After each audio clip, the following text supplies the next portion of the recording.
pledge allegiance to the flag of the United States of America and to the republic for which it stands, one nation, under God, indivisible, with liberty and justice for all. Roll call, please. Councilor Bowie? Here. Councilor Bickford? Here. Councilor Ward? Here. Councilor Pomelo? Here. Councilor La Rochelle? Here. Councilor Mason? Here. And Councilor Lunt? Here. First item, please. Is under the public hearing. A, an amendment to Chapter 10, Article 5, Victualers, Section 10, 292E, temporary permits. Would you just briefly describe what the changes are there? Yes, the clerk is able to, under the statute, issue temporary permits for a period not to exceed 60 days upon receipt of compliance with subsection C above, which is that they meet all the requirements here after our inspections are done by the health officer and the code enforcement department. And we would like to make this the same as what the state of Maine is able to issue, which are 90-day temporary permits, so that we coincide with the same time frame. And if they grant a license, we want to be able to grant it at the same time. Okay, with that being said, I'd like to open a public hearing. Any interest? Good.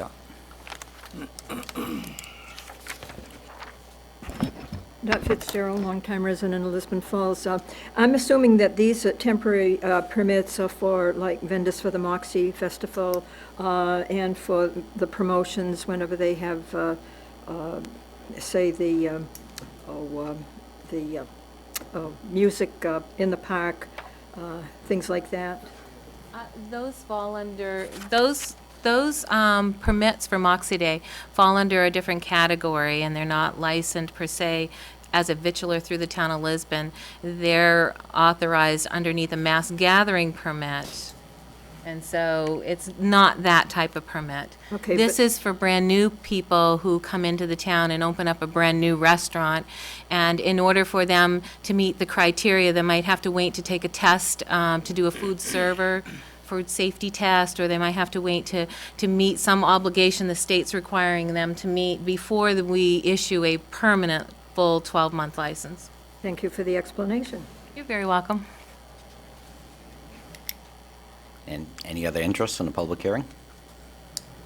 Seeing none, we'll close that public hearing. Okay. Next item, Twyla. Is the public hearing for Chapter 2, Finance Committee Establishment.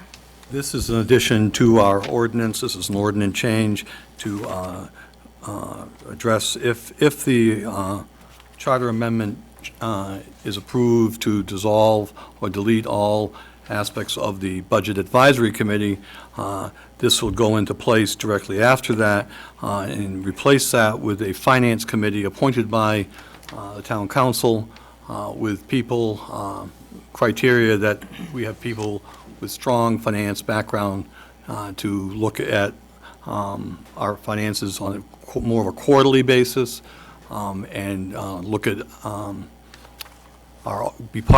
functioning as an audit committee as well, and to make recommendations to the town council throughout that process. I'd like to open for any discussion on that public hearing.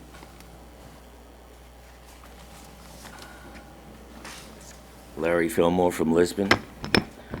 The Charter Commission was clear on the fact that there had to be a budget advisory board duly elected by the people, separate from the influence of the council, in order to maintain integrity. This has worked for many years, but because the Budget Advisory Board unanimously voted against last year's proposed budget, they are now being dissolved.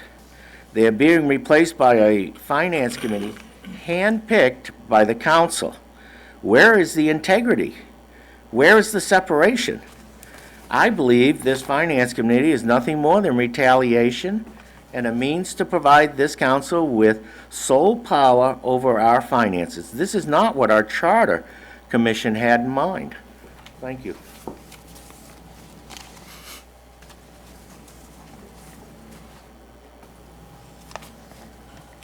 Dr. Fitzgerald again. Am I to assume that this is going to abolish the Budget Advisory Board?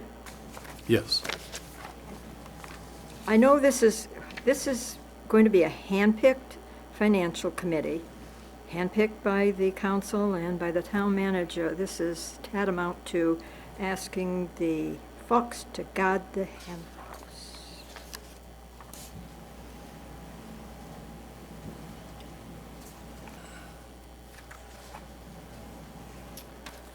John Wiersbicky, resident of Lisbon, and until today, I was the chair of the Budget Advisory Board. First, a clarification. I've seen this several times, and I want to make sure something is clear. That was not a unanimous decision, Mr. Fillmore. I don't know where you got your information, but it was not a unanimous. It was a majority vote for the thing. And question, the thought of changing this to a finance committee, didn't this first come up well over a year ago before this budget? Yes, it did. Thank you.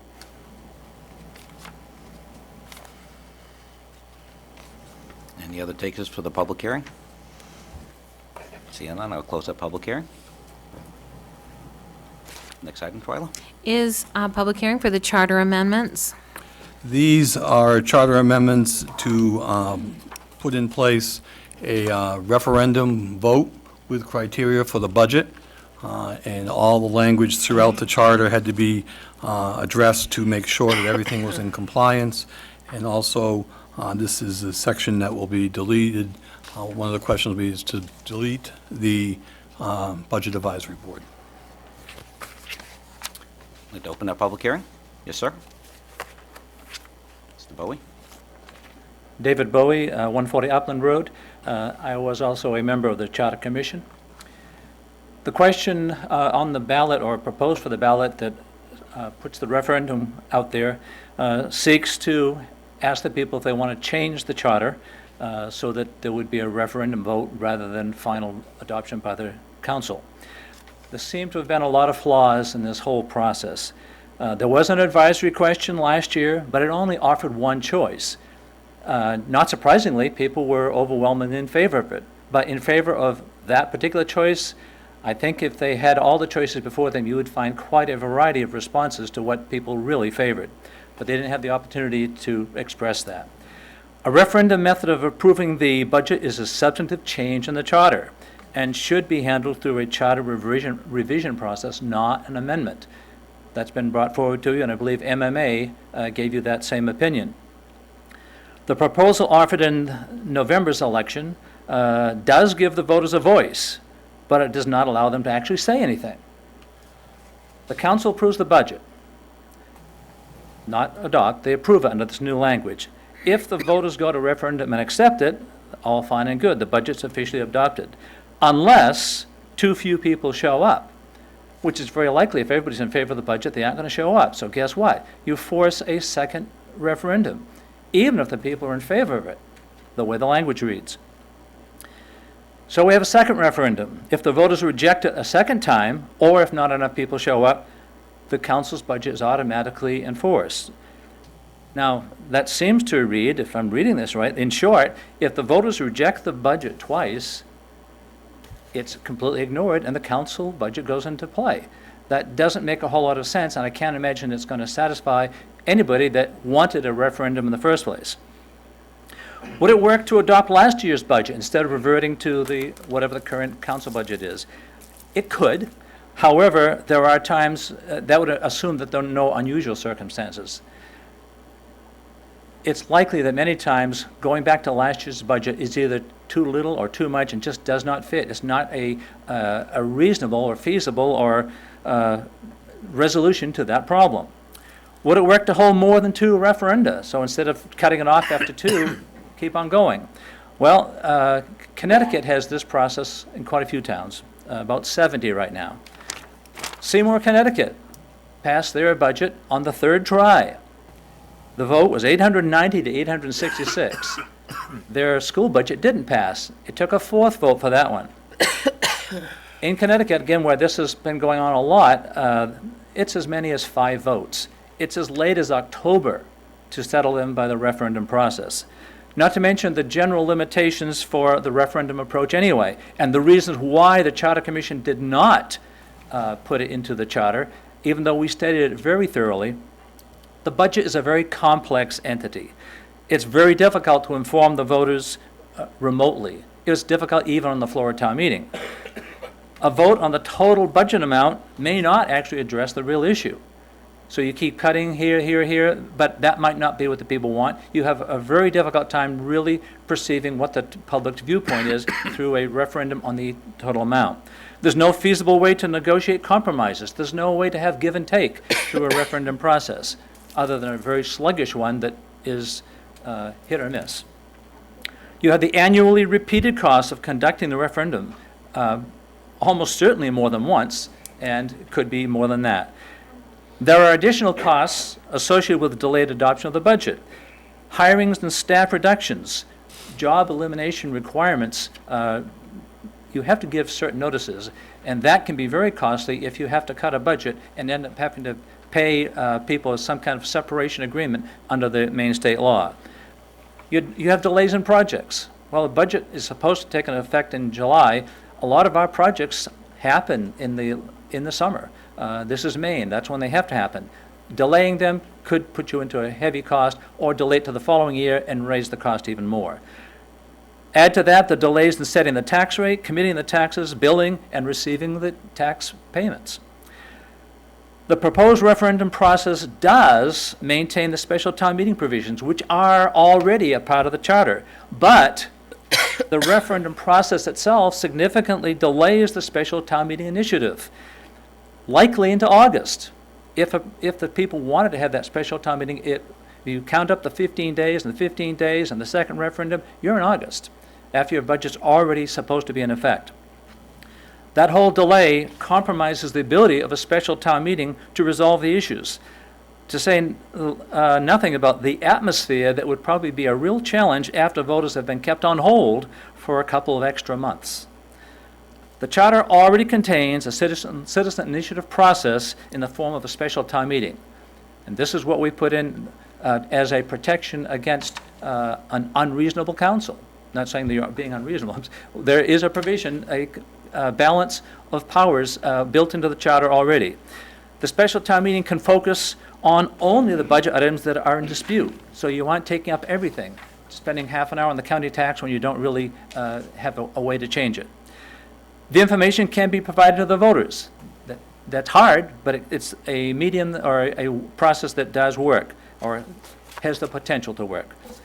Compromises can be worked out on the floor. Actions directly address the disputed budget amounts, not a hit or miss.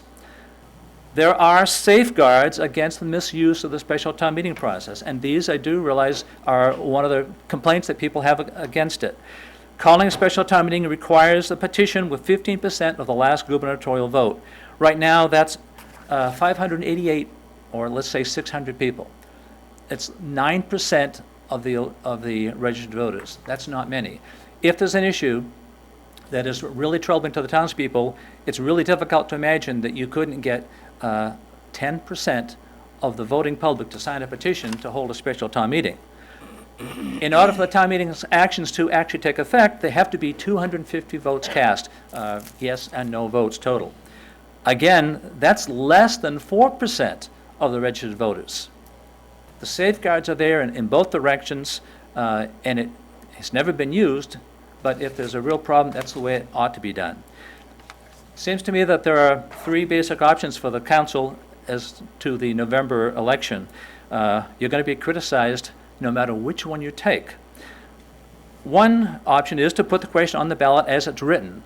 It seems to be pretty badly flawed and goes nowhere. If it passes, you've imposed a frustrating and costly layer of process on top of what we already have and give no real power at all to voters.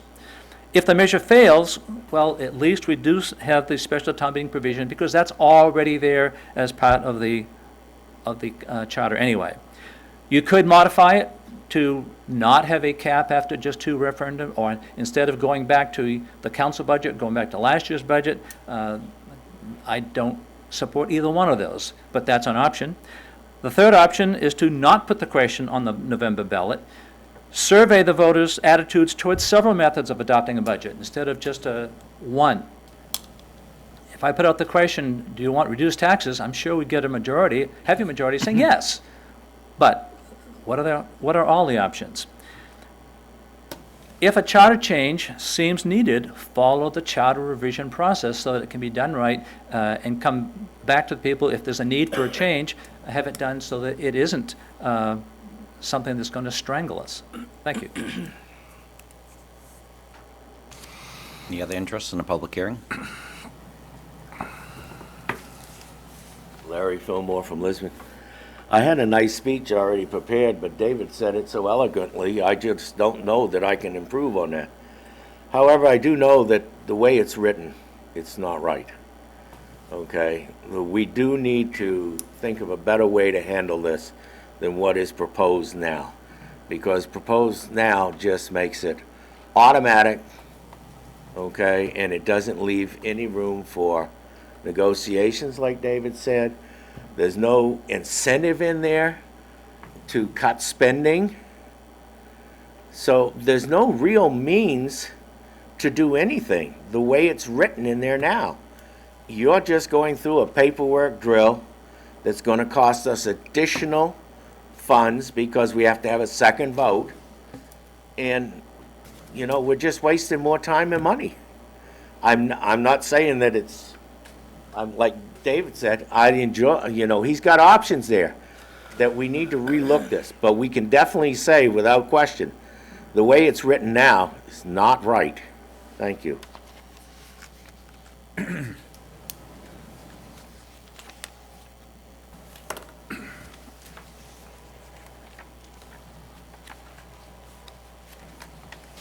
My name is Don Fellows from this side of town. I don't always agree with Mr. Fillmore. In this case, I agree with him 100%. Not that it counts much, but Mr. Bowie, I do agree with. I have never been in favor of this amendment to vote for the public because I think that's what you were all elected to do. However, if we're going to proceed, I think perhaps we should make the town meeting a little easier rather than do this process. I do not understand why you vote on something twice, fail to pass it, and the original budget goes ahead. That makes no sense at all to me. And I don't think it will to the public, and I think it'll be a vote down. If it's a vote up, it's going to be, again, an administrative nightmare because it's going to cost us 2 votes and a lot of money to find out we're got the same budget we started with. Thank you.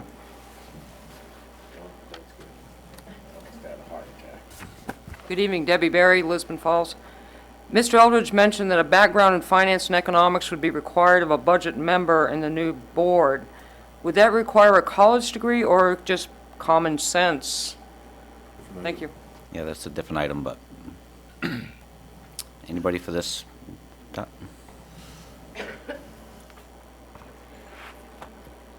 Before the town council approves a budget, you go to a public hearing. And I believe it was in May, there was a public hearing that people spoke loud and clear that they hadn't had wage increases in several years, a lot were unemployed, having a difficult time paying their taxes. The town council didn't even listen to that. If you would just listen to the public, but you don't. It's time to get the public confidence and listen to the public, please. Roger Cody, Lisbon Falls.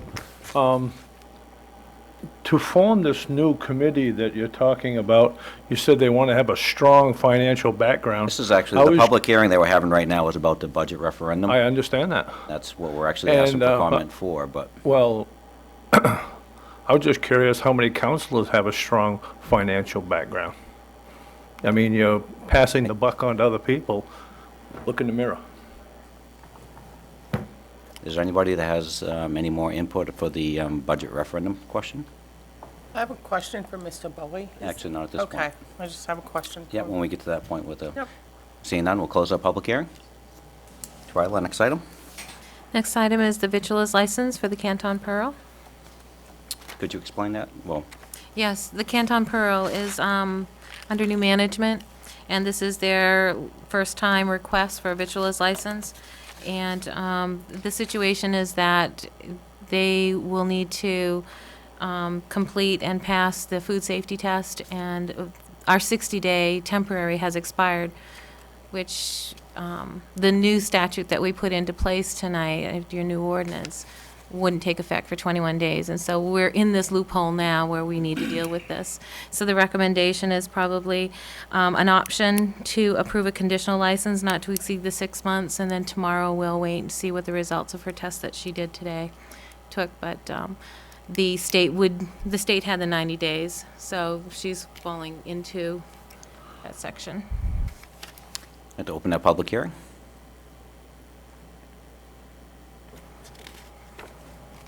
Seeing no takers, we'll close that public hearing. Next item, Twyla. Is under audience participation.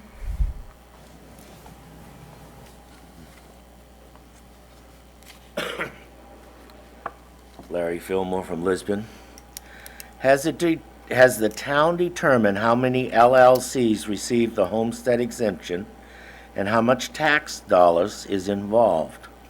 Also, has the town determined how to collect these back taxes? No, we have not. Thank you. Where was the $96,000 that was transferred from the TIF payment fund? Where did it go to? What account did it go into? We had a transfer sheet that showed that we transferred money, but it didn't say from to. It just said it went, but I don't know where it went to. Also, there's $11,000 still unaccounted for in that TIF account. Thank you. Doc?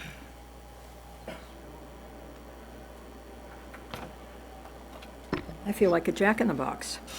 I know the fireworks ordinance is coming up, and we're not going to be allowed to speak, but the town puts a survey online, and the majority of people were not in favor of fireworks use or fireworks sales, and yet we're having a first reading on a fireworks ordinance.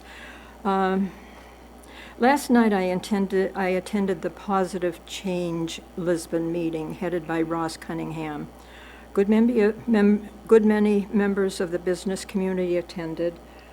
Scott was there. Fern LaRochelle was there.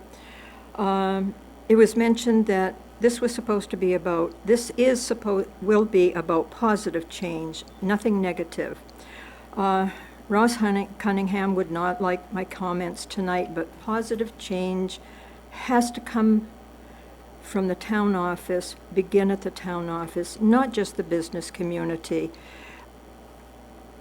You have a survey, and people say they don't want something, and still you're doing it. You have a public hearing, and people say they can't afford a tax increase, and yet you give us a tax increase. Positive change needs to start at the town council and at the town office level. Thank you. Anybody else for audience participation? Seeing none. Next item. Under audience participation response. The, Mr. Fillmore keeps asking for a question about the money missing in the TIFs.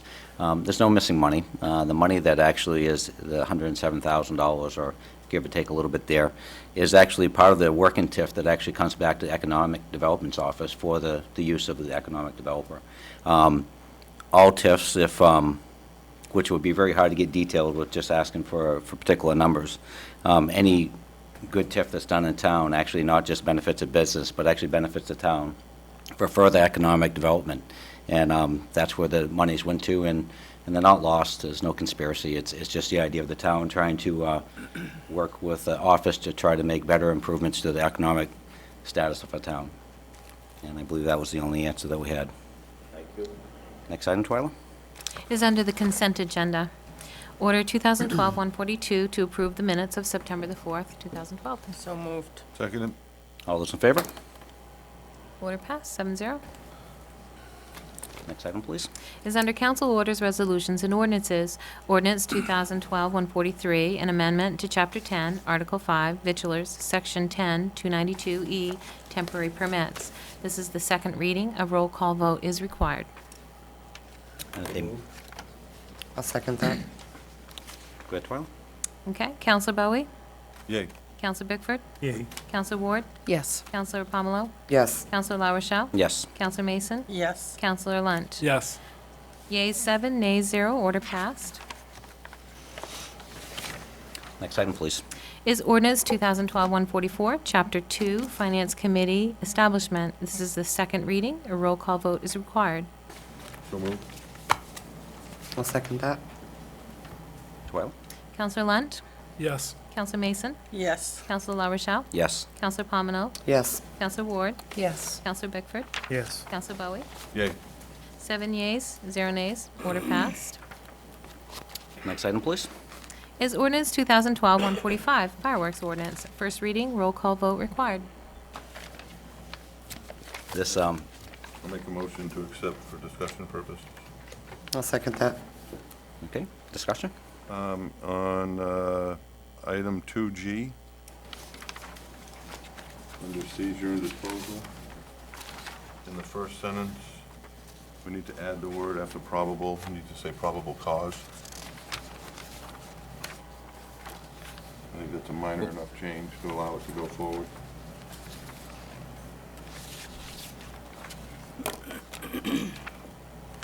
Where is Yeah. that again? Section G, the very last section. 2, The very last paragraph. okay, of thank the you. First sentence, All right. Oh, yeah. And you wanted to add what? after the word probable, add cause. I think it's just a typo there, the probable cause right there. Thank you. Any other discussion, I have a council? question. Section D, under B3, D, and it's concerning the permitting. I'd like to know a little bit, understand a little bit more about that. It says this section does not apply to a person issued a fireworks display permit by the town of Lisbon and/or state of Maine pursuant to 8 MRSA 227A. What exactly is that? Moxie Days, that if someone actually has a commercial fireworks license, that one, this Okay. would not actually pertain to them. I just have a concern or a comment. I know that somebody that sits on this board that is adamantly opposed to fireworks, who attended a wedding a few weeks ago, and it was after our last discussion, and at that wedding, there was a fireworks display. And through the use of somebody posting a video, it seemed like that fireworks display was enjoyed.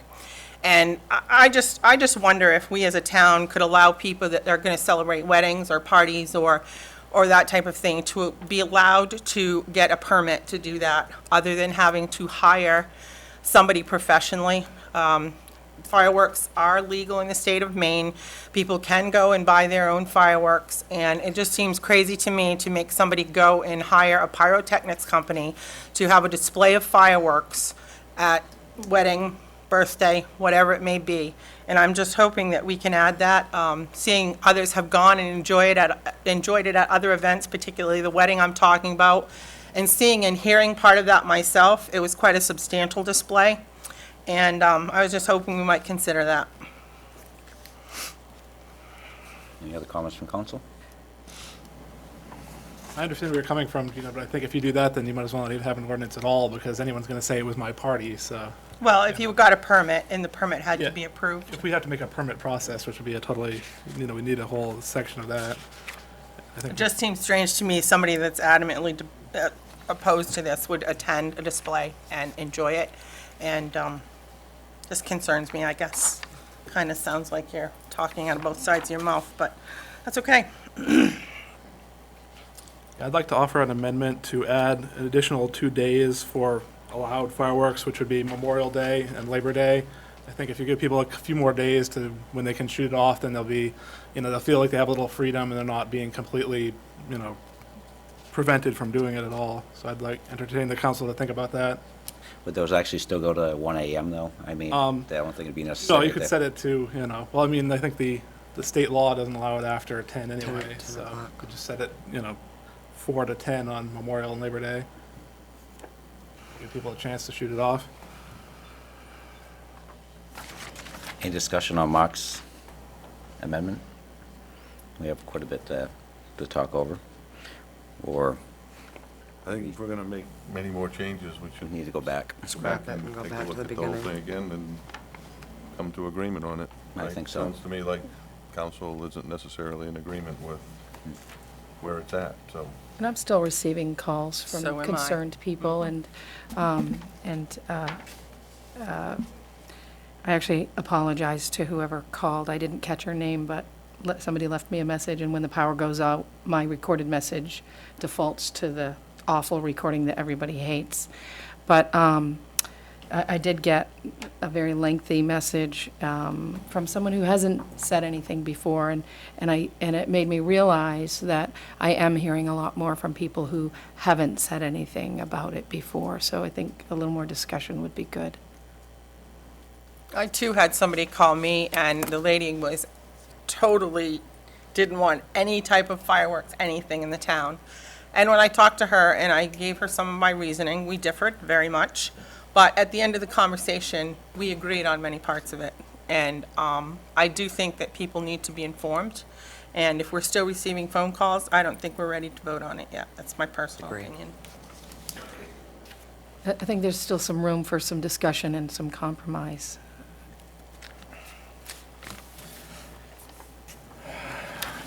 So at that point in time, do we actually move forward to vote and actually either vote it up or down? Would that be the I'll withdraw my motion. withdraw your motion? I'll withdraw my motion if there's no support. Okay. Seeing none, I mean, is this something that council would consider the table until further discussion? That's what Do you need a council wants. motion for that, too? I think we need a motion to actually table it. Table Or it.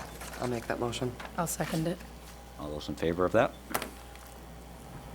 Would have passed, 7-0.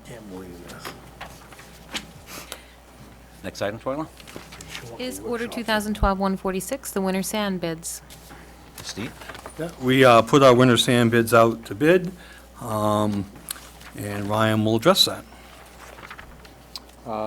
Good evening. We did put sand bids out. We received 4 bidders. Carl Houston Excavating at $5 a yard, Cop Excavating at $5.22, Doobie Gravel at $5.50, and Premier Development at $3.89. And we recommend awarding the bid to Premier Development at $3.89. Are they new business? Pardon? Premier Development, are they new? They bid on some, they bid last year on the winter sand as well.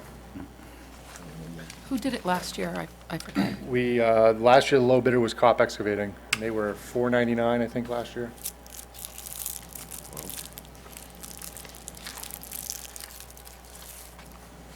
I'd make a motion to award to Premier Development at $3.89 for a total of $6,613. Second that motion.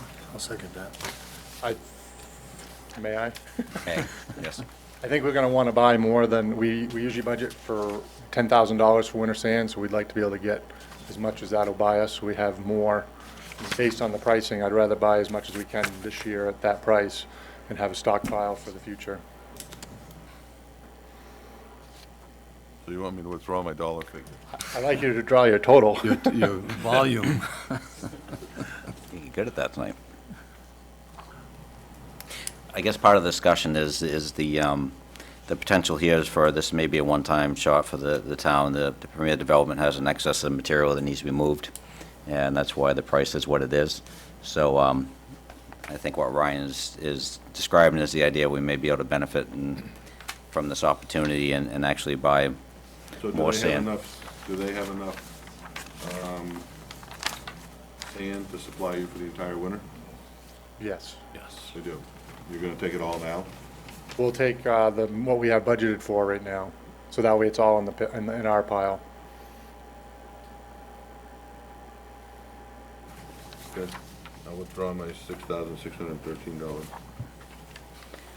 Is your motion still for this, going with the? $389, yep. Would it be better to just amend it to delete that amount and have that seconded and voted? Okay, somebody else would have to do that, because I made the motion, I can't amend it. So you're making a recommendation? Also move. I make a, yeah. Okay, is that seconded to withdraw the 6,000? I'll second the amendment. Okay.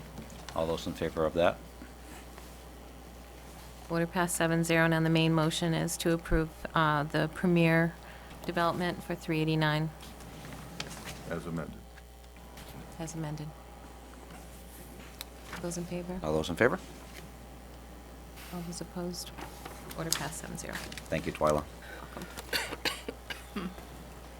Next item, please. Order 2012-147 paving bids. Paving bids.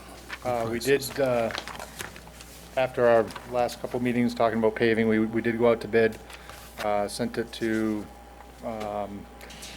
5 different vendors. We received bids from Glidden Paving, Harry C. Crooker and Sons, Lane Construction, and Pike Industries. And Pike Industries was the low bidder at $77 a ton. The next closest bidder was Glidden Paving at $82.94. Lane Construction was $91.60, and Harry C. Crooker and Sons was $101.66. And we recommend awarding the paving to Pike Industries. They will be able to do that work this fall. I'll make a motion for purposes. Have a second that for discussion? I'll second that. Discussion? Why did they give us 2 shim prices? There's, based on whatever roads we pick, some of the roads we may end up be better off using a 9.5 millimeter mix because it's got a smaller stone and it'll actually shim the road better depending on what there is That's for a more ruts and whatnot. expensive. It is. But the main RFP was based on a 12.5 millimeter mix design. And then, So if we award the $77 one, you can't use the 79. well, then I'm actually requesting you just award the paving bid to Pike Industries and we'll use, the two different mixes depending on which roads we end up doing. Even if we were awarding it at the higher bid, it would still actually be a low bid, correct? Correct. How come nobody else did that? Pike is the one that asked, and then they were all, But aren't we supposed to keep all our bids similar? the Lane Construction did too. Lane Construction's, the shim was the 108.68 a ton. And I believe that was the 9.5 millimeter mix as well. That's what in one of the notes it says that. Basically, after the question came out, I had emailed every one of the people that had contacted us about putting in a bid and told them that they could include a price for the 9.5 millimeter shim as well. But the bid would be based, the decision would be based on the 12.5 millimeter original RFP. But that way we would have everybody's 9.5 price at the same time. Do we have a feeling for how many roads we need to do at the 9.5 as opposed to the 12.5? A lot of it depends, most of them we can just do with the 12.5. I mean, we're not gonna do many roads as it is. And is Pike gonna do a better job than they've done in the past? In previous years, Yes. yes, I'd say based on the work they did on 196 that will, Right? So we've had issues with them before. Yep. Right? So how do we make sure that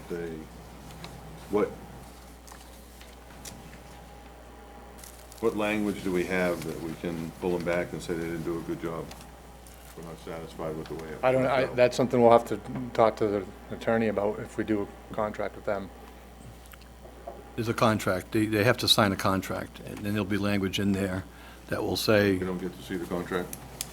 generally you haven't, but it's usually a good contract that I've seen of it. In all the documents we utilize too, that we reference the MDOT standard specifications, so they'll have to follow the same rules and regulations that they do when they do work for DOT, which is what they just did out here. DOT comes out and tests it, right? Correct. We're not. And they're gonna do sampling prior to placement. Pike is. Pike will, yes, and they'll provide that documentation to us. So how are we gonna know if it goes bad because of them or? I'm not worried about their asphalt going bad. I'm worried about the way they place it. In years past, we've had to go down a lot of tons in one road instead of spreading it out over multiple roads. And I'm not sure if that was an issue with Pike or a different vendor. Well, the issue we had with them on 196 was that it didn't stay down. Out in front of Exeter Martin High School? Correct. Yes, that was a mix, that was, from what I understand, that was when the state was trying a different mix design in that location. I don't believe that was anything that, I don't think it was a poor mix from Pike. I believe it, they did it per the specifications from the state, and it was a bad design. Any other questions from council? So Ryan, you said that you had emailed the other folks who did proposals for us and Yep. asked them if they had a different number. Did they just stick to their original No, number? I mean, the only one that didn't provide anything, which, in terms of a 9.5 millimeter mix, was Glidden. The Crooker had pretty much indicated they couldn't do it this year, and if we didn't allow for an asphalt escalation next year, then I basically told him he needed to give me the price that it would be for next year then, because whatever price he gave us this year is what we were gonna make a decision based on, that we weren't gonna allow for him to give us a low price this year, and then if asphalt prices went up over the winter, him to be able to recoup that in the spring. We were looking for the low bidder this fall, because we really wanted the work done this fall. Okay, thanks. To get an actual, would be better, any other questions from council? Is it better to reward it at the higher dollar figure, the 79, and then actually have a leftover amount versus the idea of having the unknown amount? I guess, I'm not sure if council would typically make a motion on an unknown figure, but I guess all I'm asking for is permission to work with Pike Industries to pave the roads that we can pave based on the $120,000 budget that we have. working with the 77 or the 79. Correct. type figure. And basically, I mean, because, I mean, the list that we provided you originally, there's $198,000 worth of work. We're not going to do all the roads, and what I would like to do is go out there with the paving contractor, with Buttons and myself, look at all the roads that are on the list, and then figure out which ones we can do for the best price. Do we have a motion on the floor? Yes, To be able to discuss that. yes. We did It was for seconded discussion. by Councilor Pomelo to award the bid to Pike for I'd withdraw my 77. motion. Would you withdraw your second? To stop discussing it? What's that? To stop discussing it? No, withdraw my motion so we could make another one. Okay, I'll withdraw. So I would make a motion to award it to Pike Industries not to exceed $120,000.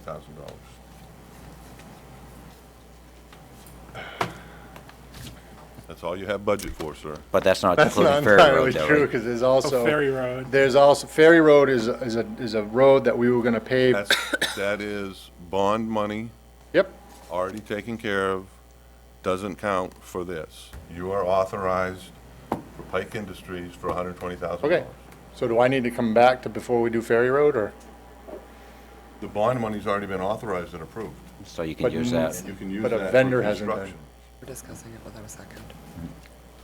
Okay. One second. Well, can we have a separate Is- motion to Is there a second for that? award that? I'll second also? it. Is that What, say it again? Councilor Bickford? I guess what I would have to do is get clarification that we actually, the council is aware that, you know, the same vendor, Pike, would be used for Ferry Road at that same tonnage.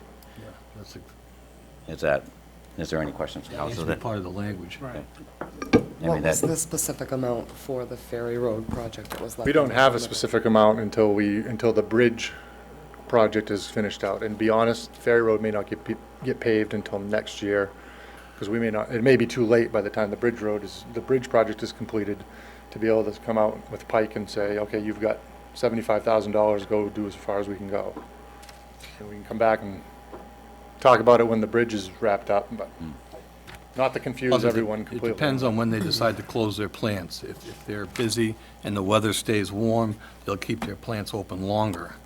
But if it all of a sudden starts getting cold, like last year, they paved into November, which is unusual, because they usually cut it off in October. Not knowing what the temperature's gonna be, they're gonna try to get as much work done as they can and keep people working, but, So for clarification, for me, maybe for other people, you have bond money left over for the Ferry Road project, but you're not sure that you have enough to complete that. So out of the 120,000 that was budgeted for paving, you might need to take a certain amount of that money to put towards that. no. No. Okay. I'll start over. Yeah. I don't have the numbers, exact numbers in front of me, but it was on the magnitude of $397,000 was the total amount that was left over for, from the bond. There was several bonds. There was a road bond, of which the Fisher Road was in that list of roads to be reclaimed and paved. At the same time, before we got the road done, we got the bridge report saying the bridge needed to be replaced. So we went back and didn't do anything with the road until we bonded the money to do the bridge replacement.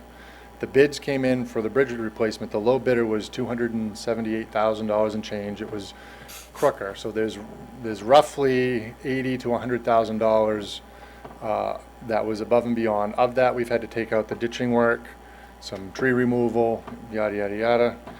We're going to be down to around $75,000 left over, barring any unforeseen change orders from Crooker. At this point, as far along as they are, I don't anticipate that. There was a $4,000 change order, but I mean, there's nothing, after that, all they have left to do is the road. The bridge footers are all in, and they're just waiting for the concrete slabs basically to come in so they can finish that. So I don't anticipate there being any more change orders with the bridge. And the road is a straight grind it, grade it, overlay it thing. So again, we're back to, I'll give you a range of 50 to 80,000 that we'll be able to use on Ferry Road, which would be the rest of the bond proceeds from 2 different bonds over 5 years, 6 years, something like that. So that's why we've included Ferry Road on the list, but we just can't say how far we're going to make it because we didn't know exactly the dollar figure left and what the price per ton would be. So what you're really asking us is to decide based on the unit price, so that you can move forward on both projects. Correct. Basically, I'm just asking to award paving for this fiscal year to Pike Industries, and we will do as many roads as we possibly can with the money that we have.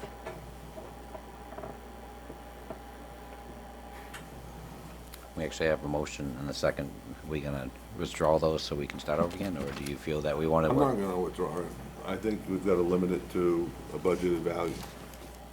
That's fine. I don't mind amending it to say Pike Industries can be used for all other paving, Okay. road paving, So, which is already funded, correct. already funded road paving.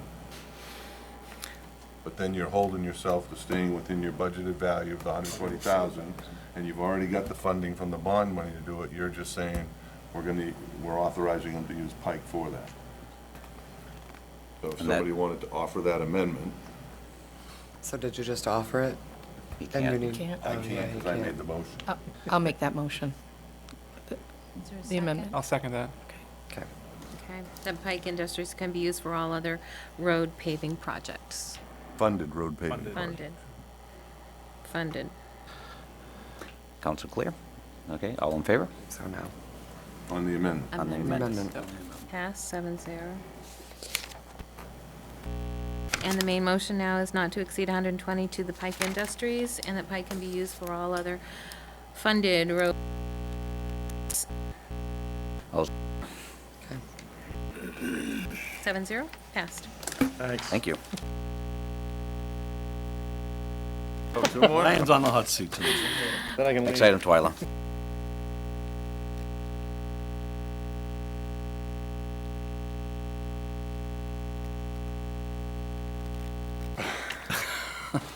For the last few years, we've had one HVAC vendor, which it seems like every 2-3 years, we end up going back out to bid for our HVAC service because the service levels tend to drop. This past year was bad. In between the sewer in the department buildings, the town office, all the other town buildings, we spent roughly $28,000 between service agreements and repairs and maintenance. We went out to bid this year, and I sent out bids to Mechanical Services, Nason Mechanical, Siemens, Specialty Services, and Thayer Corporation, and we received bids from four. Specialty Services at $5,688, Mechanical Services at $6,640, Siemens at $9,217, and Thayer Corporation at $18,545. You have copies of the original RFP that went out, and that was for preventative maintenance only, and that's based on what it's cost us in the past for a preventative maintenance agreement. During the process, each one of the vendors that came out and looked at everything with me, which would have been Specialty Services, Siemens, and Thayer Corporation, had all done their spiel on a comprehensive service, which would be basically they would own the equipment. Any repairs and maintenance they had to make, barring catastrophic failure, would be they would cover purchase, belts, shivs, whatever else, whatever equipment would fail within reason. There's going to be a long list, but that they would cover that. So I then asked the three bidders, Specialty Services, Siemens, and Thayer, to give me what their price would be for a comprehensive service. Never thinking we'd be able to afford it, because the only person that had given me any indication was Thayer Corporation, and they had indicated it would be roughly double what their preventative maintenance service was. And they were, in the most parts, they all kind of stuck to that. But Specialty Services Corporation gave me a price of $13,553. Siemens was $14,105, and Thayer Corporation was $42,625. And I prefer to go with a comprehensive service agreement, just because we have $12,000 budget for the town buildings, and there's the rest of whichever service agreement we went with of the lower two. The sewer department would be able to cover that part of it as it would relate to the sewer department expense as well. So, go ahead. Ryan hates me today. I'd like to make a recommendation to council that, I know actually sitting on the school facilities committee, the school actually went this route, and within the first month, had actually taken advantage of all the savings that they had. I'd say the first month. In a very short period of time, they found it being very beneficial. I think with some of the challenges we have with some of the heating system and cooling systems in the town, that system like this may be beneficial, but I think there's a lot to put your hands around, and I don't think we can do it in this council meeting. I'd prefer the idea that Ryan comes back to a workshop and actually maybe with one or two of these vendors and explain exactly what this program does actually in detail. I mean, it's pretty involved. I mean, I'm not sure if, and I'm not really sure if low bid in this particular item is the best way of going, and I guess the only way to actually have that is to get it explained. But I'll be more than happy to have council try to express their concerns or what they would like to do. It's actually saving a little money up front potentially. It's an investment up front to do it, that's all. But I know it's worked really well at the school, and that's where the only avenue I've seen it actually work with is it's actually really benefited the school, and they've saved quite a bit of money in the process. Through the same vendor? Their vendor that they use is not the low bidder, and there's multiple reasons why they actually use the vendor that they do. So, I mean, it's Where's Specialty Services out of? I'm familiar with Siemens and Thayer and...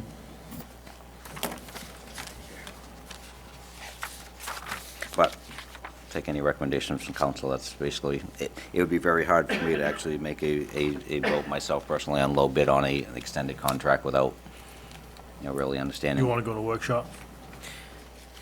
I guess the process that actually happened with because there are a lot of things that are not covered in this cost. If you have a complete boiler meltdown, that is not covered in this cost. Right. There's a lot of things that are not. And one of the things that they had actually done, and I think Ryan had mentioned that they all would, is the people that actually were making the recommendations actually did a complete assessment of the town, what they had for equipment, came up with a list of potentials, what they're looking at, what they can do, what potentially could be catastrophic. So, I mean, they actually gave you a whole laydown, and you really understood the do's and don'ts right off the bat. without actually knowing that, or without, I don't believe they've come in and done a full evaluation of what we have for equipment at this point. They've come and looked at, they all, as part of the initial RFP process, did do site visits. They walked through every location, looked at all the equipment, so they knew what they were getting, they knew what they were jumping into.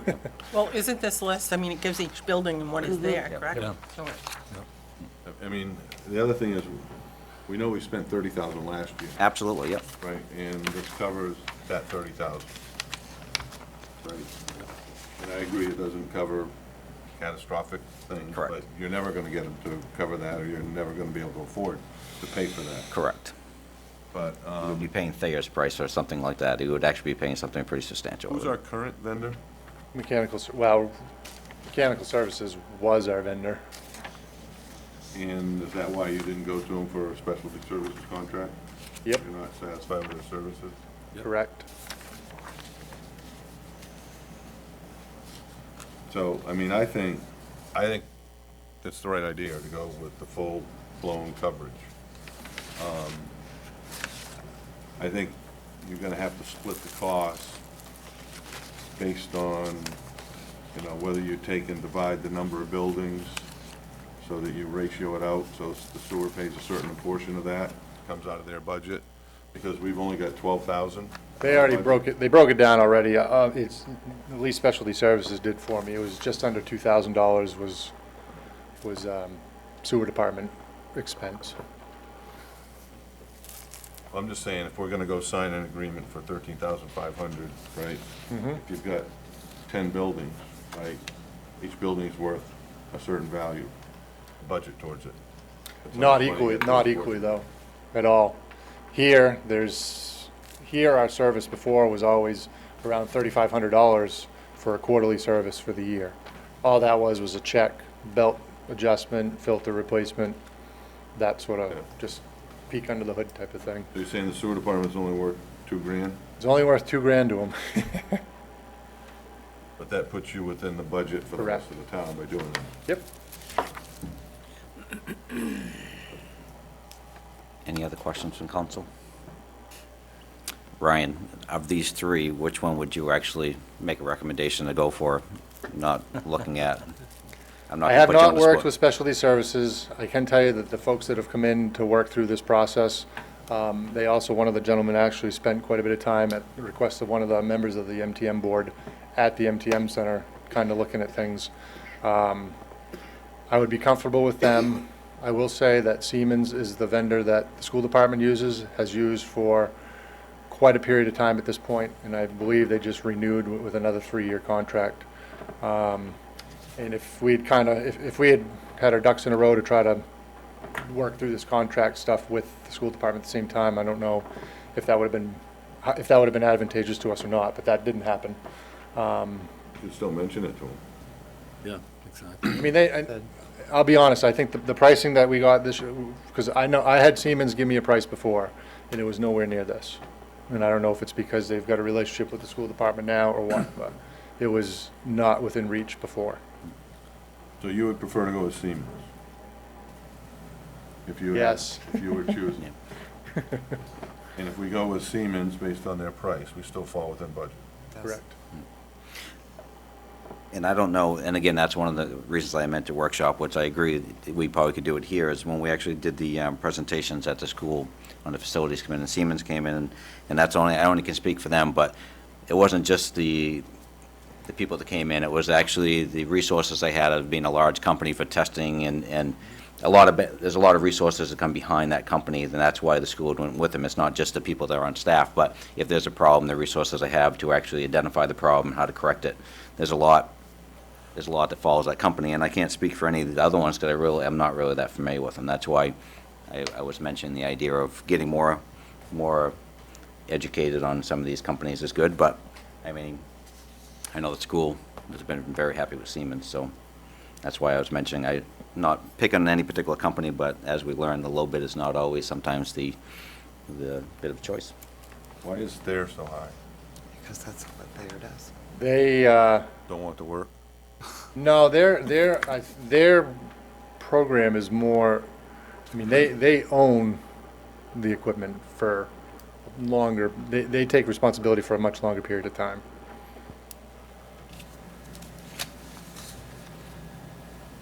So how long is this agreement for? It's a one-year agreement. One-year agreement. So 1 year would give you time to do more research on the differences, say, between Thayer and Siemens and stuff like that, to determine why the dollar difference in what they own, or how they, you know, if they're doing it for 10 years or something like that, and these guys are only doing it Right. for 1 year, that's, you know, something that we should know and potentially budget for if it's an overall savings in total. But I would make a motion right now to authorize Siemens at $14,105. I'll second that. Council, all those in favor? Order passed, 7-0. Next item. Order 2012-149, the 2012-13 Sewer Department Budget. Last one. A little later this year than last, but if I look back through the history of all the budgets I've presented, I'm right on schedule. This used to be a whole meeting in itself, you know. I know. I'm sure you're gonna get through it tonight. That's fine. You can get me when I get back. Yeah. In your packets, there was a proposed budget for this year for the sewer department of $986,473. This budget would be, almost $100,000 less than last year's budget. As part of the budget, we included an increase. Well, I guess, how would you prefer? Do you want me to go through this line by line, or give you the? What would council prefer? Mike, do you want to kind of go line for line, or No, it's okay. council? Everybody else set with that? Start with revenues or There you go. expenses, or Well, what? we'll go through it. All right. Well, the major components of the budget, other than the year-to-year stuff, would be request to increase the the cammering line, which is basically the way we inspect the sewer mains, as well as the additional funding to clean some of the cross-country lines. We had an issue this past Memorial Day where we had a cross-country line that had backed up and overflowed. DEP came down pretty hard on us, and that's still not complete yet. And one of the things that they requested is that we internally inspect all the cross-country lines in town. So we included money to do that. We also included money for, after doing some more CCTV work on sewer mains on Center Street and Route 196, as well as a cross-country line from East Ave to Center Street. We know we have some issues there, to see if we need to line those sections or if we need to dig them up and replace them. If they're able to be lined, we think we've figured that's the most cost-effective alternative for us at this point. The two other big items are equipment. One of them is looking to replace our boom truck, asking for $10,000 for that. And then the discussion of a sewer cleaning truck, which would be roughly $325,000. We included a lease payment amount for that, and that's something we need to talk about. I can go through the individual budget if you'd like, the individual lines, or we can talk about revenues, or. Why don't you start with revenues? Revenues? Last year we had a rate increase. It did not net what we expected it to net. Seems like every time we have a rate increase, it does not. I mean, it's simple math. You take what we got for what we billed the previous year at that rate, divide it out, and then multiply it by the new rate, and it still never comes out to what it's supposed to be. But our revenues were pretty good. They still were not where we had projected, but the revenues were above what our actual total expenditure was for the year. So this year, we projected revenues at at $1,028,000, which would, based on the budget that's been proposed, would return approximately $41,000 to surplus.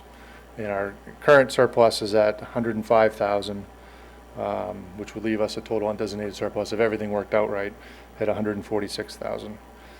And we, based on the revenues projections as well as the expenses that we are looking at, that we don't anticipate, we don't suggest raising the sewer rate this year.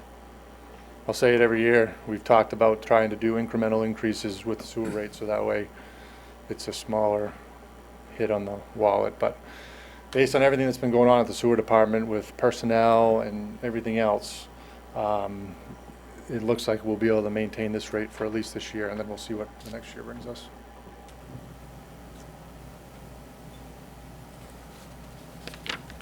So, if I look back at your expense sheet, we returned 170,000 into your undesignated fund? Not entirely, because there was a $91,000 carry forward that was approved at one of the previous meetings, that would have to be added to that. Take away from it? That would have to be added to the 889. Right, so it would take away from the 170. Because that's the difference between your budget and your actual, so. All right, which one are you looking at now? The 1,061,000 was last year's approved budget. Right, and your 889, that's a Was difference the- of about was- 170K Oh, I see, rounding. yep, okay, yeah. And then if you got a $91,000 carryover, the 170 reduces by the 91,000. Yep. So it's about a $80,000 amount that we put back into undesignated? 80,509. I got a little cheat sheet here.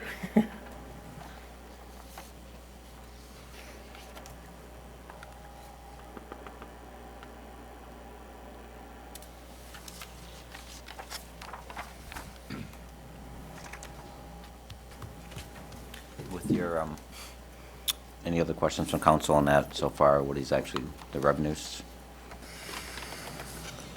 See them, if you want to Go through over the your expenses. Wages, we decreased the wages by a couple thousand.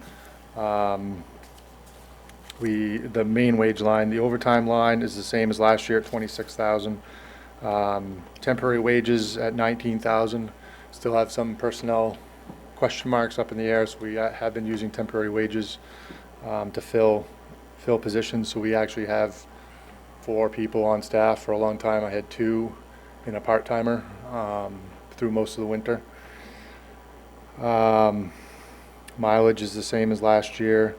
Professional development, I increased by double to 3,000 based on new staff that we have.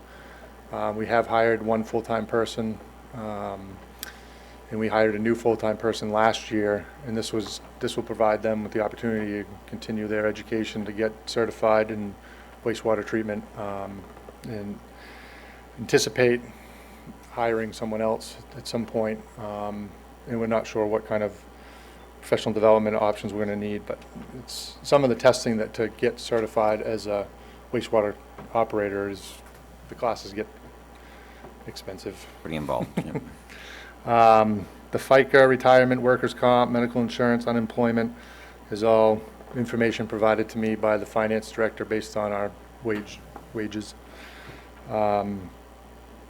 Uniforms is the same at 5,000, and that includes safety equipment. Ads and public notices, we left at 200, increased a little bit to the audit at 1,200, and I don't think our actual revenues reflected the audit payment that we needed to make. The CCTV camera work was what we increased from 20,000 to 40,000, and that's primarily due to, we know we've got a lot of pipe we have to camera, and we already know after doing some of it that we have some pipe that we need to clean, and we do not have the equipment to clean a cross-country line. Cell phone increased a little bit. Electricity decreased by about 25,000. And that's a big indication right there.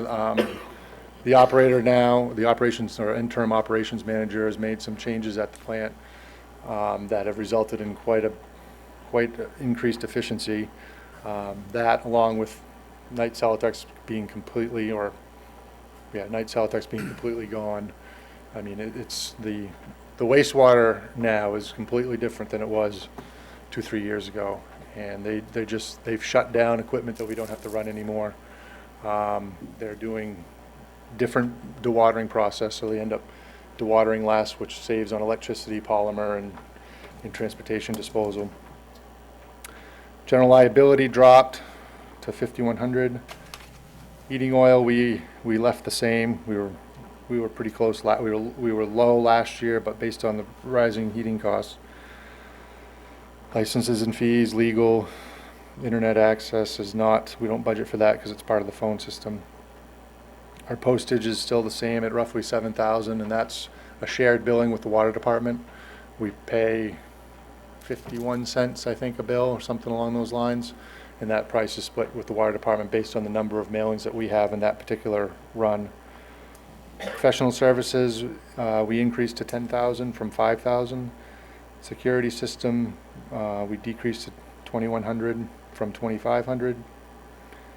Telephone, trash removal has increased. I think the fees from waste management have gone up. We kept our sludge and grit disposal at the same at 80,000. Even though we are dewatering a little less, we do have, with the septage that we're receiving, we have to clean one of the buildings, the sludge receiving tank, or the septage receiving tank. We end up cleaning at least on an annual basis, and those disposal fees are on top of the normal sludge disposal.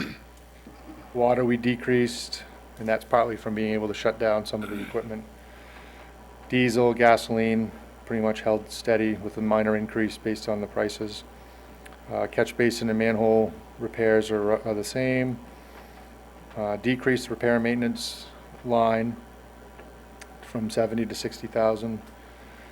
The small tool capital line is the same at 5,000. Chemicals is same at 45,000. And then we get into some of the capital projects. And the boom truck and the jet evactor, we budgeted 45,000, 10,000 for the purchase of a used boom truck, and 35,000 would be for a lease purchase of a new jet evactor.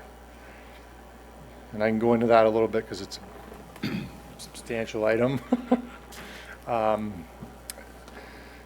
Lisbon has now been pulled into what's called an has become an MS4 community, which means that we're a municipal separate storm sewer system. And that basically means that now all the storm drains we have in Lisbon, we need to treat the same way as we do the sewer system. It needs to be cleaned on a regular basis. Catch basins need to be cleaned on at least trying to see what the best management practice was here. It doesn't say a specific time frame, but was it implied that every 2 years would be normal. We have 745 or so catch basins in town, and I couldn't tell you how many we clean right now because we don't have a piece of equipment that can do it. The boom truck has what's called a clam shovel, and that's the guys at Public Works prefer to use that in some respects over the vacuum part of our jet evactor that we have currently, because that piece of equipment is not big enough to do the amount of work that's required with some of our storm drains. Some of the storm drains haven't been cleaned in years, and I mean, I can speak from experience on Upland Road when we were putting the trail there, that we had storm drains we needed to clean out so we could see where the pipes were in there, and there was 6 or 8 feet of sand in them. Lewiston came over and cleaned them out for us, but that was only 3 basins. So this is a piece of equipment we've been talking about for a while. The one that we've had now for going on 12 years. It was a used chassis with a new Jetta and Vector installed on it. It's too small to do what we're going to need it to do. And the ones that, if you look at the ones that Lewiston has, or Auburn, or some of the other bigger communities, I mean, ours would look like a toy next to them. Ryan, on that one, what's the 34,000 that we're paying currently? 34,000 for the equipment. That's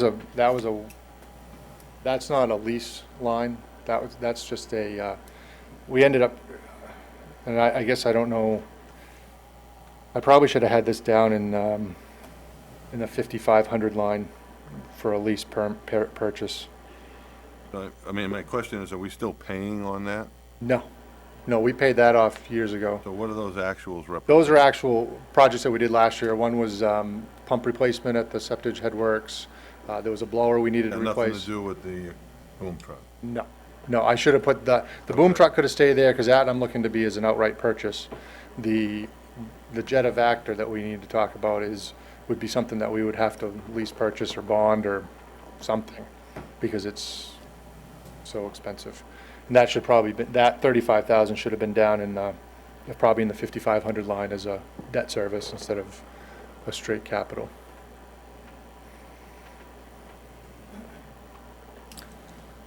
And then the 80,000, we budgeted 80,000 to repair the sewers on East Ave, Center Street, and 196, depending on what we find during the camera inspection. And then we have, the remainder would be the debt service that we have on the existing Headworks building, which was an $850,000 bond. That won't expire until 2024. Questions for council? This, right now, the truck that we'll be getting, Ryan, do we actually, through this budget in the years past, have we actually, when Lawson came down, that's a cost to us typically that we have to get them to do that service? It depends on, I mean, I think when they did that for us, they did that for free. But it wouldn't continue for free? Not for, I mean, that was like a half a day thing, and I knew it only took them half a day, if that, to clean out 3 of those basins with, I mean, that's what it was. It was 3, we needed to be able to get in, see how deep the pipes were, so we could plan accordingly when we did the trail. Right now, to have Ted Berry, because Ted Berry Company will come in and clean do some of this stuff for us, because there's some areas that, even with ours, that we don't do. 196 is one of them, because it takes so long, and with traffic and everything else, it's safer for us to have them come do it. But you're talking, I'm shooting from the hip here a little bit, but I think they're almost $2,000 a day to have them come in. I know their camera crew is, $2,000 to $3,000 a day. Part of it is when they camera, they're also cleaning the sewer ahead of time so they can see it. So possible, some of the new requirements will require us to have better equipment. I mean, basically, that's what you're saying. That's exactly what I'm saying. Yeah. And the Not if, it's that we have. It's going, yeah, and that's, I mean, we've been hearing about this for a little while now, and they kind of came to us, it was before the budget had been finalized, but there was nothing that was going to really occur in that fiscal year, because the new permit is not going to be adopted till July of 13, but will be, because we're classified as a MS4 community, we'll be required to abide by that permit beginning in July 2013. And we're not going to do everything the first year. I mean, this is a 4 or 5 year, I think it's a 5-year permit. And this is a whole other discussion we'll have at some point, because it's more of a public works function, but considering the sewer department already cleans sewers and manholes, and we do it on an annual basis, ideally I would have a crew that would be dedicated to do sewer and storm drain cleaning on an annual basis. And then, the equipment would be housed at the treatment plant, but it would be multi-purpose. Yeah, I mean, it is now. The guys at the Public Works come and grab the one that we have now, and they'll use it depending on the circumstance. But for us to go out and clean 750 catch basins on top of doing, we have 600 and I think it's 650 or 660 sewer manholes, 35 miles of sewer pipe, and I couldn't tell you how many miles of storm drain, because we mapped that in 2001 in anticipation being an MS4 community in like 2004 or 5, and we avoided it then, but not now, and that's based on a population census thing. Any other questions from council? No. Seeing none, entertain a motion. So we need a couple of motions, right? We need a motion to approve the budget at $986,473. Mm-hmm. I'll make that motion. I'll second that. All those in favor? You're passed, And I 7-0. would make a motion to set the sewer rate at $5.35. I'll second that. All those Wait in a favor? minute. I don't know if he likes that number or not. Yeah. That's That the doesn't same sound number right. it was I wrote on their before. memo, so. Yeah, I wonder if I wrote the wrong number. 535. is based on what you had marked as the current Yeah, rate, that's it, I guess. and you're keeping it as the current. 5350, yeah, because it's a couple different numbers, sorry. Yeah. We had a motion, was there a second? I second it. All those in favor? Order passed, 7-0. Thank you. You did your time, thank you.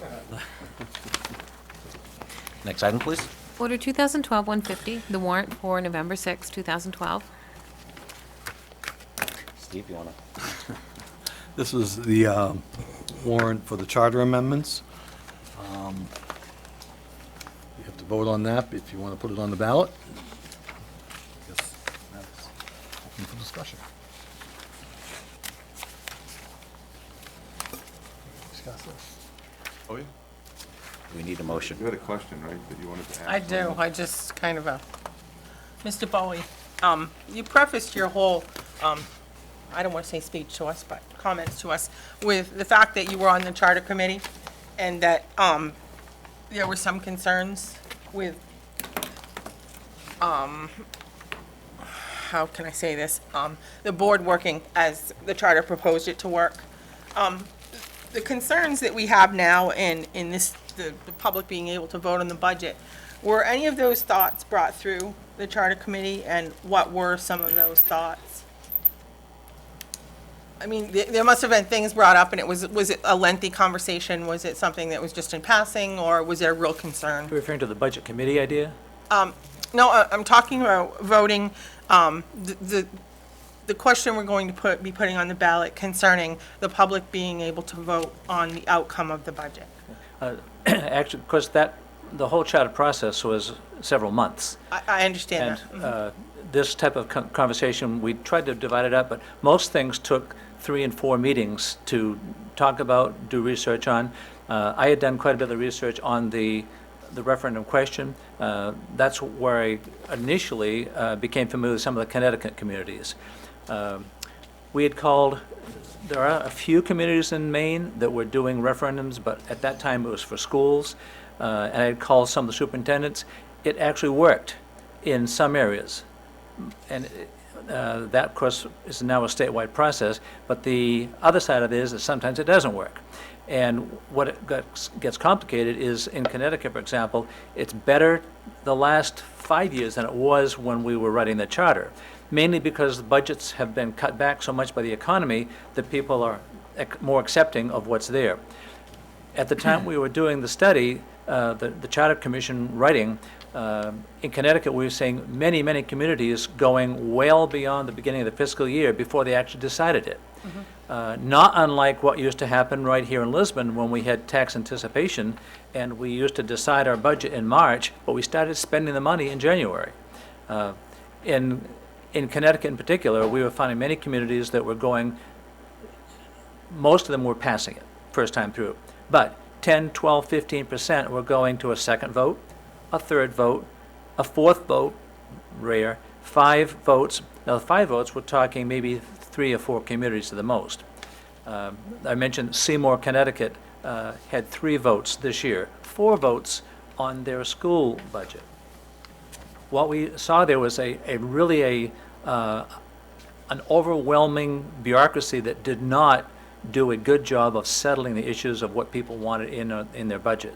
Because again, the referendum process gives them a chance, the way it's presented here, to vote for it or against it. If somebody's got an issue with, let's say, salaries, that's not subject to referendum anyway, but if they've got an issue with how much is being spent for a particular department, you aren't going to address that concern by having a vote on the overall budget. You may reduce it, and the council keeps coming back, but it becomes a very difficult process to actually iron out and have it be effective. That's why what we wanted was some type of system so that if people were dissatisfied, felt that the budget was too big, there was a way to handle that. A checks and balances system. The special town meeting process did that. Actually was also in the 1983 or whatever it was, the first charter that we had proposed had that same provision or almost the same language, because that gave the people the chance to take that action, but do it in a well-defined way that focused on what the real issues were and that provided an opportunity for some give and take, some compromise, to iron out the solutions rather than just taking a shot in the dark, pass, fail, back and forth, that maybe it'll come out all right, but it can work. Some communities it does work, but when it doesn't work, it's a nightmare. When you looked at this was a major concern, I would assume. Would it be one of the major concerns in forming the charter? I'd say yes, because that is your form of government. And that's why my concern is that this shouldn't really be done by an amendment. It should be done by a charter revision process, because you are changing from a council form of government on your budget to a referendum form of government. Those are two very, very different approaches to the budget. So in turn, if we were to do that, you would suggest that the referendum be specific in some way? The referendum question be specific in some way? I wouldn't recommend a referendum at all. I understand that. For those reasons. Right, I understand that. If you had to have a referendum, you could, I was here last spring and mentioned, you could actually break it down by budget items. Right. That is possible, but it's overwhelming.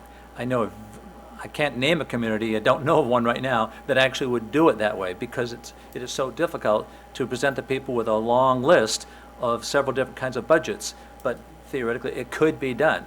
Whether you could inform the people well enough so they could feel comfortable making the decision, that's another whole story. The budget is a complicated process. Okay, thank you. I'd just like to comment that this is something we've talked about, and I think that we have a public hearing, and we have a budget time, and we have a time that people can come and speak to us about the budget, which this year some folks did do that. But I think a point that I brought out a couple of times is that in bringing this referendum question to the people and asking them if they agree with the budget or not, it's non-specific. It doesn't tell us what they want. It doesn't tell us what they want to take away. I feel that a public hearing and an open forum is more specific in somebody coming and stating. It's been said by several that people don't dare to come and speak out. They don't dare to come and tell you which budget needs to be cut. But I think it's the responsibility of the public to tell us specifically. And in this type of referendum question, there are no specifics, as Mr. Bowie pointed out. There are no specifics, and in turn, it does change the form of government we have. So I think we need to look at it, and I think we need to really think about what we're doing, because we could go the 2 times and cost the town $6,000 with nobody being happy in the end. So it's just, I know that I had asked you that question before, I think when you came before, and I think that the people that sat on that charter commission were very responsible people, and I know one in particular that sat on it, and he kind of kept me abreast of what was going on as the process was happening. And I know there were some concerns with those things. The town meeting process wasn't working. That wasn't working. And to bring town meeting form of government in helped to alleviate the problems that we had with town meeting. And in turn, the town came and the town passed that, and they passed a council form of government. So I think we need to consider this, because it concerns me. Discussion? I make a motion. I would entertain a motion. I'd make a motion to accept the warrant excluding the budget referendum question. Second? I'll second it. Ward's second. Any further discussion for vote?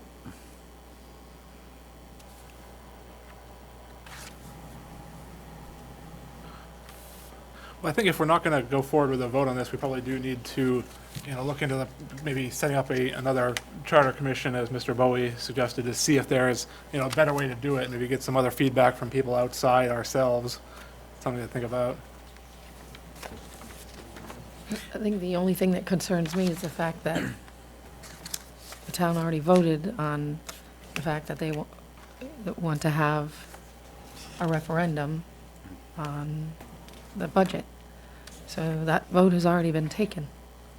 So we have to move forward from there and do what we can, but we can't ignore it.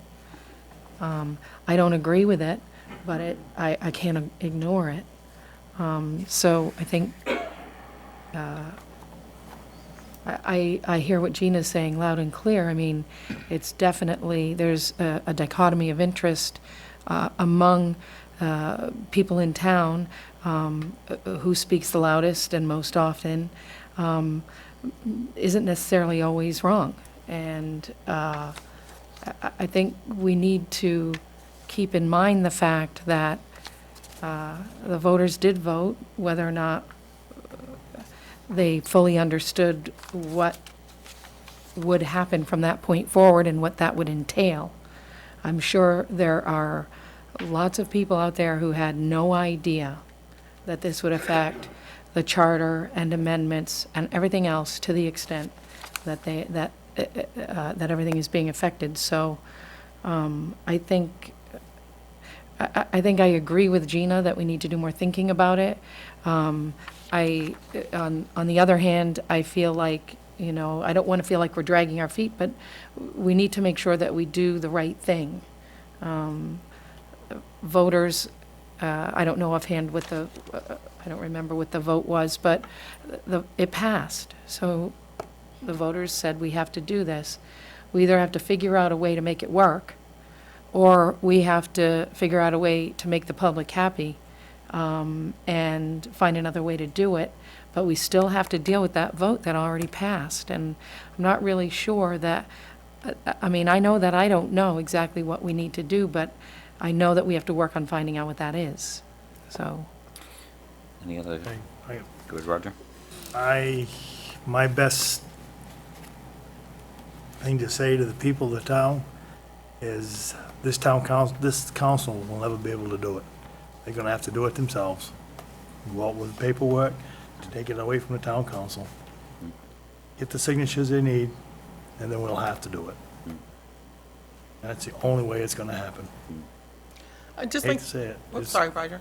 It's the only way it's gonna happen. We just can't come to an agreement on anything about this. It's old philosophy. For some reason or other, it's old philosophy.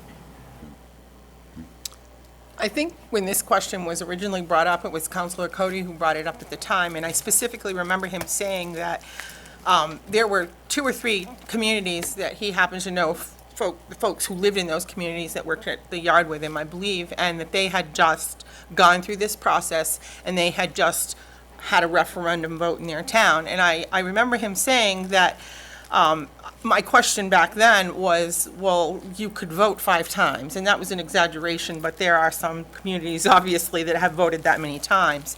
And my question was, well, how do you alleviate or totally eliminate voting 4 or 5 times? And his response was, well, you know, you put specifics in there, and when you do that. And I've felt that all along. If we're going to do it and we're going to allow the people to do it, I think we need to be specific, and I don't think we're prepared to do that. I think that we're just kind of shooting in the dark, and I don't think with this proposal, this referendum question that we have, we're not going to make anybody happy. So professionally, I'd prefer to wait and be sure that we have it all in place before you put this question out there, and I am not ignoring the vote of the 2,000 and some odd people that wanted to vote on the budget. I am not ignoring that. I think it's important to remind people of that. But I'm just pointing out that we can do this very unnecessarily without really knowing specifically what the people want. And, you know, this has been in the work for several months now, and I don't see a whole lot of new faces in this audience tonight. I see a lot of the same people that have had concerns, which they have the right to have, but I don't see a lot of new bodies here, and I don't see people lined up at the door to ask questions with us. So that's my concern. My opinion is, from what we had for the public hearing tonight, I think there are some concerns, and I would agree with the motion. So if there's no other further discussion, we'll vote. All those in favor of the motion on the floor? Order passed, 7-0. Thank you, Twyla. Next item. Next item is Order 2012-150A, Vitulers license for the Canton Pearl. So move. Second. All those in favor? Order passed, 7-0. Next item, please. Under other business, Finance Director's report. Good evening. Okay. We're good. All right, in front of you, you have the my finance report for the month of August. This is actually a combination July and August, where we are at the beginning of our fiscal year. And you only have the expenses in front of you, as I'm still in the process of entering all the revenues that have come in, trying to get that in around all the year-end work that's required. At this point, there really isn't a lot of information here for you. The budget numbers have been updated in Trio, as well as the carry forwards that were approved at the last council meeting, so you'll see those reflected. To give you a brief summary of revenues for you, July and August brought in just over $700,000. This is primarily due to excise tax collection at $210,000, state revenue sharing at $183,000. We had a homestead payment come in at $148,000, and then recreation revenue, recycling revenue, and a URIP funding payment came in at $55,000, $31,000, and $28,000 respectively. Brief recap was state revenue sharing, we're 22% collected. Last year at this time we were 21%, so we're right on track with to achieve our budget of $820,000. And that's really all I have for revenues at this point. I know you don't have the report in front of you, but I just wanted to let you know what has come in. With the expenses that you do have in front of you, the total expenditures for the combined months of July and August were $1,552,644. Of this, 37%, or $581,000, was related to personnel services, which includes our wages and benefits. Contractual services made up approximately 49% at $753,000. This is primarily due to the county tax payment of $566,000, hydrant rental fees of $73,000, waste disposal fees of $20,000. We had technology service payments of $19,000 that included our lease payment for the computer infrastructure, as well as our IT services. We had our audit service bill come in at $12,000, and town building expenses of $21,000, which again is where we pay for all our town building expenses. Lease purchases made up 6% of total expenditures at $93,000. What you see there is actually the purchase of that lease equipment. Next month, well, it might be in the October report now, but we will get into a lease agreement with Androscoggin Bank, and they will reimburse us for the purchase of those pieces of equipment, but we didn't want to hold up the use of that equipment. So it has been purchased, and the banks will reimburse us, so you might see that fluctuate within the next month or two. Repair and maintenance made up 5% of total expenditures at $71,000, and that's primarily due to our gas and fuel purchases. And that's all I have, unless you have questions for me. Any questions for council? Pretty early in the year at this point. Yeah, it is. Has the front been pretty busy with tax collection? Yes, so, the bills went out at the end of August, and I haven't had a chance, which is why I didn't report on it, to give you the final numbers. But been active. They have been very, very busy, both coming in through the mail and at the front counter over the last couple of weeks. Any other questions at all? Seeing none, I guess you're all good. Excellent, thank you. Next item, Twyla. Is the town manager's report. On the dispatch end here, they finished installing the new antennas for the dispatch on the back on the police department. We've been meeting, Sergeant Moore, myself, Chief Brooks, and Durham, and Sabatis have been meeting, talking about the dispatching contracts that they've agreed to do. So we're moving forward with that. Chief Gallipo had a new radio. We had this grant last year. We've been sitting on it until we thought we were going to put a building up, but we decided to hold off on that because of the price of putting it on somebody's property. So instead, we're putting things up on a pole that's in our right-of-way, and we are saving quite a bit of money. Also on that end, the Homeland Security grants that we applied for last year, we received $97,000 for our dispatch equipment. This year, the total available to us was only, not even us, but the whole county was 31,000. We received, I got notice today, over $3,200 for the fire department for new pagers, replacing just about all of them, as well as new desktop computers, several for the police department, and they received approximately just over $3,200. Only 9 communities out of the 13 or 14 applied, so we got to split the balance between the rest of us, which was nice. Scott Benson and I met with the Androscoggin Land Trust and talked with Jonathan Labonte about the Rumbo River Race, and that will be something that will get discussed at your next meeting when we talk about the Moxie Festival. Graciano's has been sold, and I'm not sure it's public who it is, but it's a group out of Lewiston, and we're hoping that we'll stay on top of that and move forward and hopefully help them move in and get going, whatever they're going to do. And that's all I have. All right, thank you. Twyla? Next item is under appointments, Order 2012-151, MMA voting delegate credentials. This is done every year. We, being members of Maine Municipal Association, they have their annual business meeting at the MMA convention. You have historically appointed me as a delegate to vote at that meeting. I will not be attending that convention this year, and I'm recommending that you appoint Jessica Malloy, who will be there at the meeting for some of the conference training issues in that dinner. Does that need to be done by vote, or is that just? Yes, it does.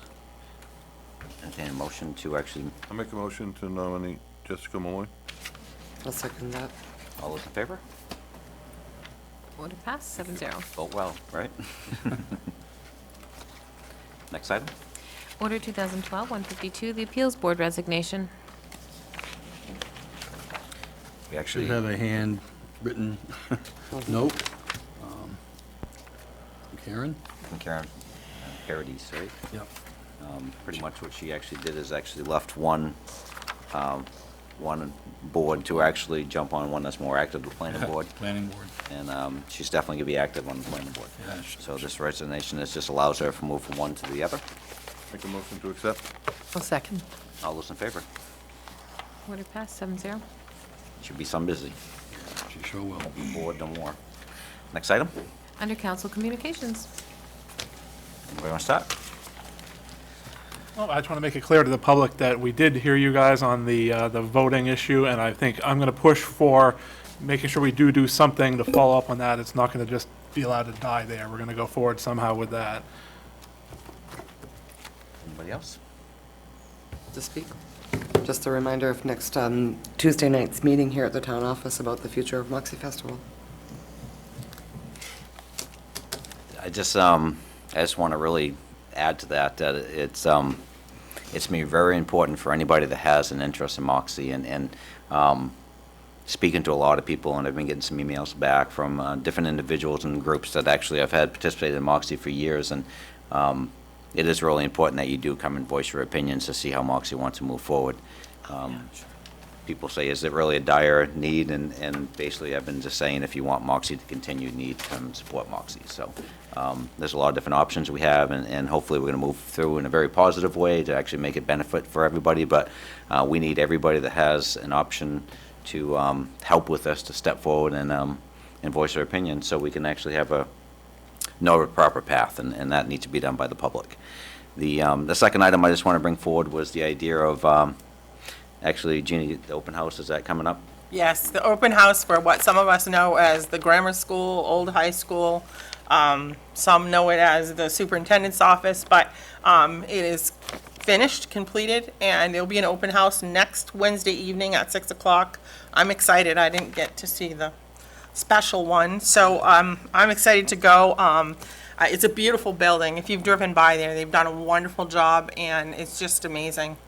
I'm so glad to see it back in really good condition. So it starts at 6 p.m. and the public is open, and please try to get folks out to see it. I think it's going to be a great night. great opportunity. I remember when I first came on council, we were trying to determine whether we heat it or not, whether or not it's too far gone, you know, what do we do? And there was discussion of the tower falling off the building and whether it was safe, and go tour it now. It's amazing what's there.